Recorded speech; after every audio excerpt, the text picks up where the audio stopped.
Hello students. So in this lecture we are going to start about the theory of computation. तो theory of computation हम start करने की एक वजह है कि इसका जो वेटेज है गेट एग्जामिनेशन में वो बहुत ज़्यादा है. नियर अबाउट 7 to 10 मार्क्स आप अगर theory of computation कर लेते हो अच्छे से तो आपको मिल सकते हैं. और जब आपको theory of computation आ जाएगा तो डेफिनेटली आप कंपाइलर डिज़ाइन के क्वेश्चन भी इजीली सॉल्व कर पाओगे. ओके. तो हम बोल सकते हैं कि थ्योरी ऑफ कंप्यूटेशन क्या है, एक बेस है कंपाइलर डिजाइन के लिए भी. ओके. तो दोनों को मिला के that is theory of computation compiler design near about 15 marks cover कर लेते हैं. ओके. तो basically theory of computation and compiler design are the two main subjects we can say that for the gate examination purpose. Okay. So, before going to start Chomsky hierarchy, let me discuss about the what is theory of computation. Basically, theory of computation it is a branch of computer science and engineering which deals with the how efficiently a program can be solved or a problem can be solved with the model of computation using an algorithm. Okay, तो इसको हम क्या बोलते हैं, theory of computation. Okay. सो जो device होता है, एक कंप्यूटेशनल डिवाइस हम बोलते हैं, वो क्या करता है, either we will take a calculator, it will calculate the numbers, addition, subtraction, division, multiplication. Similarly, mobile is there, laptop is there, all these are called as a computational device. When we will give a formal input to the device, then it will produce a formal output. Okay, or we can say that legal input to the device, then it will produce the legal input. ऐसा तो नहीं होगा कि हाँ चलो calculator को a plus B देते हैं और वो सी प्रोड्यूस करेगा. नहीं, कैलकुलेटर को क्या चाहिए, लीगल इनपुट चाहिए. लीगल इनपुट उसके लिए क्या होगा, दैट इज द नंबर्स. तो हमें नंबर देने पड़ेंगे और वो हमें आउटपुट में क्या देगा, नंबर देगा. This is the computation. Okay. Then what will be the theory. Actually, in automata, or we can say that in general, theory are of two types. One is algorithmic theory, and second one is computability theory. जो algorithmic theory होती है वो किस पे depend होती है कि अगर एक कोई प्रॉब्लम दिया है तो उसका हमें सोल्यूशन निकालना है. तो हमें उसमें फोकस किस पे करना है कि जो कॉम्प्लेक्सिटी लगने वाली है, आइदर इट विल टाइम और स्पेस, वो हम क्या करते हैं, मिनिमाइज करने की कोशिश करते हैं. That is called as algorithmic theory. Okay. Similarly computability theory is there. तो उसमें हम ये नहीं देखते कि किस पर्टिकुलर प्रॉब्लम को सॉल्व करने में कितना टाइम लग रहा है. बेसिकली हम इस पे फोकस करते हैं कि ये प्रॉब्लम सॉल्व हो सकता है या नहीं. ओके. बस हमें क्या करना है कि प्रॉब्लम को सॉल्व करना है. Okay. So that is mean by about the theory. Then what will be the automata theory. Automata theory is a study of abstract machines. ये कौन से मशीन्स है, जैसे कंप्यूटेशनल लॉजिक हो गया, देन फाइनाइट ऑटोमेटा हो गया, then push down automata, and finally you can say that Turing machine. और जब फाइनली क्वेश्चन आता है कि ये जो ऑटोमेटा थ्योरी हम स्टडी कर रहे हैं इसका यूज कहाँ पे है, जैसे कि हम कंपाइलर्स डिजाइन करते हैं तो उसमें हमें ऑटोमेटा थ्योरी का यूज होता है. सिमिलरली जैसे नेचुरल लैंग्वेज प्रोसेसिंग में कुछ काम करते हैं तो उस वहाँ पे भी ऑटोमेटा थ्योरी का यूज होता है. ओके. एंड जैसे कि पार्सर डिजाइन कर रहे हैं तो पार्सर में भी इसका यूज होता है. तो ये जो सारी चीजें हैं वो हम डिटेल में डिस्कस करने वाले हैं one by one. But this is a introductory session. और इसमें मैं आपको बस आपका सिलेबस क्या हो सकता है गेट पर्पस के लिए वो मैं यहाँ पे एक्सप्लेन करूंगा. और I think so Chomsky hierarchy एक ऐसा टॉपिक है जिसमें आपका टीओसी का पूरा सिलेबस कवर हो जाता है. इसीलिए मैं ये टॉपिक पहले ले रहा हूँ. और ये अभी आपको इतना समझ में नहीं आएगा, लेकिन जब पूरा टॉपिक हमारे खत्म हो जाएंगे टीओसी के, then it will be understood. Okay. तो उसके बाद मैं आपको फिर से एक बार समझाऊंगा, लेकिन सिलेबस समझाने के लिए this is the very basic topic, we can say that very important topic. Okay. So let's start about the Chomsky hierarchy. So Chomsky hierarchy is divided into three parts. That is, it is for the grammars also, languages and machines. Okay, तो हम grammars जो होते हैं उनको क्या बोलेंगे another term में, family of grammars, we can say that. Similarly जो लैंग्वेजेस है उसको हम क्या कहेंगे, फैमिली ऑफ लैंग्वेजेस। एंड जो मशीन्स हमें यूज होने वाली है उसको हम क्या कहेंगे, family of machines. Okay, so let's start one by one. So very first grammar is there, that is the, we can call it as a T3, that is type 3, and which is named as irregular grammar. Okay, which is named as irregular grammar. Then next type of grammar is called as type 2 grammar, and that grammar is called as context free grammar. Okay, then type 1 is grammar is there, that grammar is called as context sensitive grammar. And finally the type 0 grammar is called as unrestricted grammar. Unrestricted word से ही हमें पता चल रहा है कि जिसपे कोई भी रिस्ट्रिक्शन नहीं होगा। Okay, unrestricted grammar. ओके, तो ये ग्रामर के लिए हो गया। और इसमें जो अनरिस्ट्रिक्टेड ग्रामर हम वर्ड देख पा रहे हैं इसमें कोई लिमिटेशंस नहीं है। मतलब ये क्या हो गया, ये बिगर हो गया। ये क्या कर सकता है, सारे ग्रामर जनरेट कर सकता है, वी कैन से दैट सारे ग्रामर इसमें होंगे। Next bigger is CSG, context sensitive grammar, but ये क्या है, अनरिस्ट्रिक्टेड से कुछ कम पावरफुल है, मतलब कुछ लिमिटेशंस होंगे इसमें। ओके, सो जो ग्रामर्स होते हैं, from that grammars languages will be generated.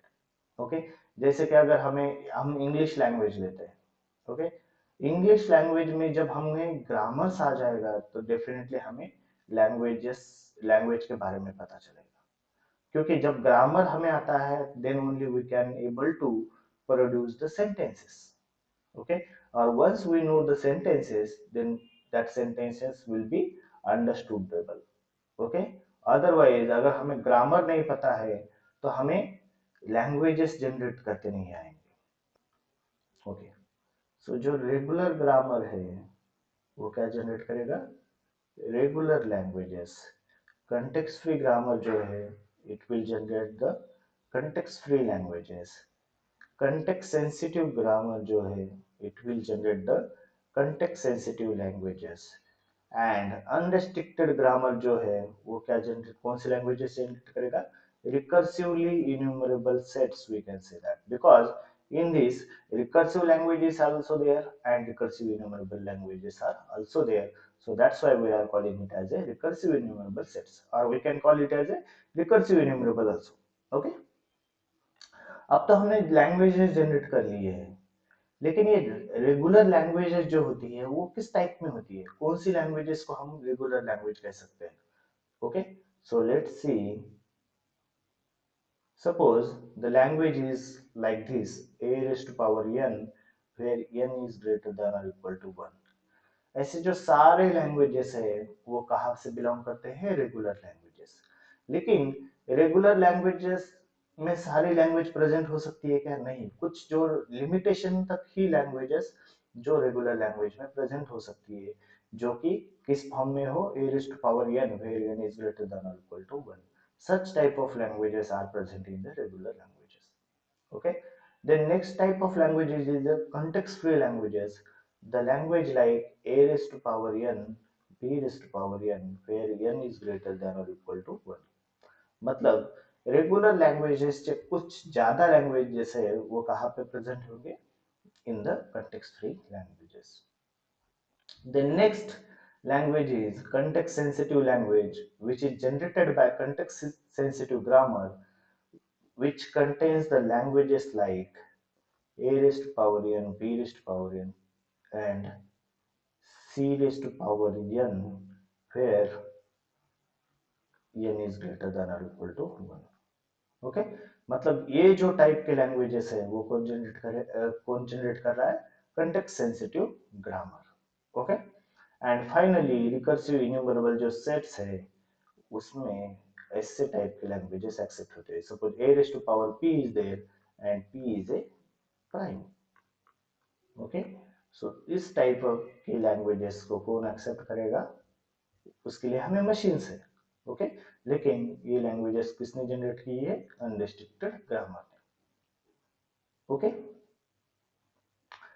तो हमें अब क्या देखना है कि फैमिली ऑफ लैंग्वेजेस भी हो गया। अब हमें देखना है कि फैमिली ऑफ मशीन्स, हमें मशीन्स क्यों चाहिए?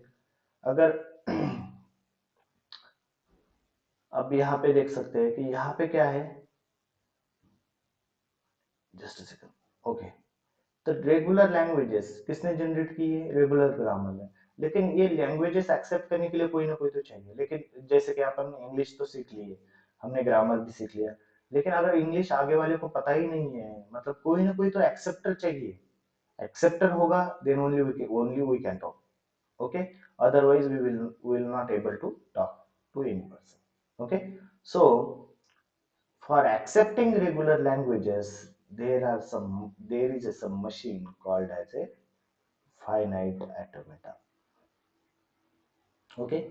Similarly, for accepting the languages, that is context-free languages, there is a machine or automata is called as a PDA, push down automata.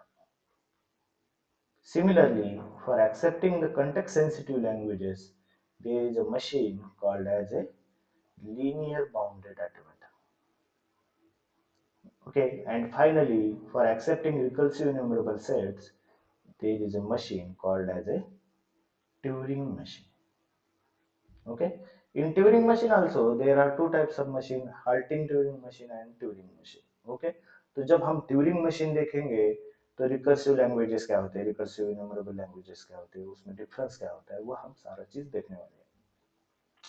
लेकिन अब यहाँ पे हम देख सकते हैं कि फिर ठीक है कि रेगुलर लैंग्वेजेस के लिए फाइनाइट ऑटोमेटा क्यों बनाया, कंटेक्स्ट फ्री लैंग्वेजेस के लिए पीडीए क्यों बनाया, फाइनाइट ऑटोमेटा से काम नहीं चल सकता था क्या? लेकिन यहाँ पे क्या है कि जो फाइनाइट ऑटोमेटा होता है उसमें क्या होता है, लिमिटेशन पावर होती है। मतलब अगर हम बोलेंगे कि फाइनाइट ऑटोमेटा को ले लो, a raised power n b raised power n, फिर n is greater than equal to 1, ये लैंग्वेज एक्सेप्ट करके दिखाओ। तो ये एक्सेप्ट करेगा क्या? नहीं। क्यों? क्योंकि इसके पास लिमिटेशन है पावर का। ओके, वो ये लैंग्वेज एक्सेप्ट नहीं कर सकता। लेकिन अगर सेम लैंग्वेज ये अगर हम पीडीए को देंगे तो पीडीए एक्सेप्ट कर पाएगा। ओके, सिमिलरली पीडीए वो भी लैंग्वेज एक्सेप्ट करेगा जो फाइनाइट ऑटोमेटा एक्सेप्ट करता है। Suppose A raised power n is the language, or we can say that a raised power n b raised power m, where n comma m is greater than or equal to 1। Okay, तो इसमें क्या है कि ये finite automata से accept हो सकती है। तो सेम लैंग्वेज के लिए हम पीडीए भी कंस्ट्रक्ट कर सकते हैं।